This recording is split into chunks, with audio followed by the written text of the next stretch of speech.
Hello everyone. तो NCERT सार संग्रह के सीरीज में एक नया वीडियो है जो कि भक्ति सूफी परंपराएं पर आधारित है और यह क्लास 12th के हिस्ट्री का चैप्टर है। इसमें हम सारे इंपॉर्टेंट पॉइंट्स, मेमोरेबल पॉइंट्स को डिस्कस करने वाले हैं जो कि एग्जामिनेशन के पॉइंट ऑफ व्यू से काफ़ी इंपॉर्टेंट है। तो वीडियो में लास्ट तक बने रहें। साथ ही साथ दूसरे सार संग्रह के वीडियोज़ को अगर आपने नहीं देखा है तो चैनल को सब्सक्राइब कीजिए, उनको देखिए। ये बीपीएससी ट्री 4 के लिए काफ़ी इंपॉर्टेंट होगा। तो हमारा पहला पॉइंट क्या है कि अलवार संतों के एक मुख्य काव्य संकलन को क्या कहा गया है? नलैरा दिव्य प्रबंधनम कहा गया है। नलैरा दिव्य प्रबंधम, यह क्या है? अलवर संतों का एक मुख्य काव्य संकलन है। इसे तमिल वेद के रूप में भी मानते हैं। दूसरा पॉइंट क्या है? अलवार संत स्त्री भक्त कौन थी? अलवार स्त्री भक्त कौन थी? तो अंडाल थी। वह खुद को विष्णु की प्रेयसी मानती थी। तो ये दूसरा इंपॉर्टेंट पॉइंट है इस चैप्टर का। तीसरा पॉइंट क्या है? तीसरा पॉइंट है स्त्री शिव भक्त कौन थी? यह इंपॉर्टेंट इसलिए है कि भक्त तो जनरली होते हैं लेकिन फीमेल जेंडर से बिलोंग करने वाली है, इसलिए ये इंपॉर्टेंट बन जाता है। करैक्काल अमैयार, थोड़ा साउदर्न नाम है इसलिए उच्चारण थोड़ा डिफ़िकल्ट है। फोर्थ पॉइंट क्या हम लोग देखेंगे कि चोल सम्राट ने तमिल भाषा के शैव भजनों का संकलन एक ग्रंथ में करवाया। उसका नाम क्या था? तवरम। पॉइंट क्या है कि चोल सम्राट ने तमिल भाषा के शैव भजनों का संकलन एक ग्रंथ में करवाया। उस ग्रंथ का नाम क्या है? तो तवरम नाम है। नेक्स्ट पॉइंट हम लोग क्या देखेंगे?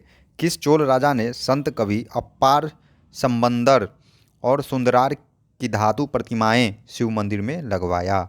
मतलब दो का नाम, एक क्या नाम है? पहला नाम संबंदर, दूसरा नाम है सुंदरार। इन दोनों के धातु प्रतिमाएं शिव मंदिर में लगवाया किसने? परांतक प्रथम ने। परांतक प्रथम ने।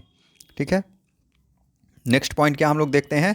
कर्नाटक की वीर शैव परंपरा का नेतृत्व करने वाला कौन था? कर्नाटक की वीर शैव परंपरा का नेतृत्व किसने किया था? तो बासवन्ना ने किया था। काफ़ी इंपॉर्टेंट और फेमस नेम है बासवन्ना। तो याद रखिएगा, कर्नाटक से जुड़े हुए हैं, वीर शैव परंपरा से जुड़े हुए हैं, इन्होंने इसका नेतृत्व किया था।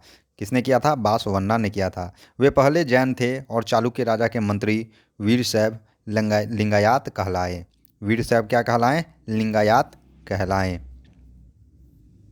नेक्स्ट स्लाइड में हम लोग देखते हैं खोजकी लिपि किस चीज़ से संबंधित है? तो लंडा से संबंधित है खोजकी लिपि। अब आगे क्या कह रहा है कि पंजाब, सिंध और गुजरात के खोजा लोग लंडा का प्रयोग करते थे। तो सिंपली आपसे अगर पूछा कि लंडा का यूज कहाँ होता था तो आप बोलेंगे पंजाब, सिंध, गुजरात में। और इससे जुड़ा हुआ लिपि कौन है? तो खोजकी लिपि। ठीक है। तो ये एनसीईआरटी में काफ़ी इंपॉर्टेंट है, एग्जामिनेशन में पूछा भी गया है। आगे हम लोग देखते हैं कि कश्मीर में बहुत सारी मस्जिदें हैं। उन सभी मस्जिदों में मुकुट का नगीना किसे समझा जाता है? तो हमदान मस्जिद को समझा जाता है। हमदान मस्जिद। नाइन्थ पॉइंट हम लोग देखते हैं तो वो क्या है कि ख्वाजा मुइनुद्दीन की दरगाह पे जाने वाला पहला सुल्तान कौन है? तो मोहम्मद बिन तुगलक है। मोहम्मद बिन तुगलक। आगे क्या कह रहा है कि दरगाह पे पहला इमारत गयासुद्दीन खिलजी ने बनवाया था। ख्वाजा मुइनुद्दीन के दरगाह पे पहला इमारत किसने बनाया? गयासुद्दीन खिलजी ने बनवाया था। अकबर यहाँ पर 14 बार आया था। अकबर यहाँ पर कितनी बार आया? 14 बार आया। आगे हम लोग कबीर से संबंधित इन्फॉर्मेशन देखते हैं कि कबीर की बानी 3 विशिष्ट परिपाटियों में संकलित हैं। उन तीनों का नाम क्या है? तो कबीर बीजक, यह वाराणसी तथा यूपी में संरक्षित है। दूसरा कबीर ग्रंथावली, यह राजस्थान के दादू पंथियों से है। और तीसरा है क्या? ग्रंथ साहिब। तीसरा क्या है? ग्रंथ साहिब। तो ये 3 कबीर बानी की परिपाटियाँ हैं जो संकलित हैं। नेक्स्ट स्लाइड में हम लोग क्या देखते हैं? नेक्स्ट स्लाइड में हम लोग गुरु नानक से जुड़ा हुआ इन्फॉर्मेशन देखेंगे कि गुरु नानक का टेन्योर क्या है? 1469 से 1539। हिंदू व्यापारी परिवार में इनका जन्म हुआ था। कहाँ? तो ननकाना गांव, पंजाब में। वे फारसी पढ़े थे। वे अपने पंजाबी भाषा में शब्द के माध्यम से अपना विचार या जो भी था वो रखते थे।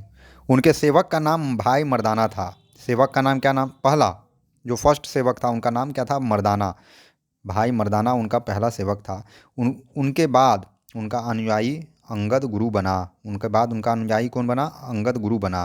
अर्जुन देव के बारे में चर्चा किया गया है कि 5वें गुरु थे। गुरु नानक बाबा फरीद, रविदास और कबीर की बानी को संकलित किया। और गुरुबानी में, किसमें? गुरुबानी में। मतलब अर्जुन देव के बारे में कह रहा है कि गुरु नानक, बाबा फरीद, रविदास और कबीर की बानी को संकलित किया गुरु बानी में।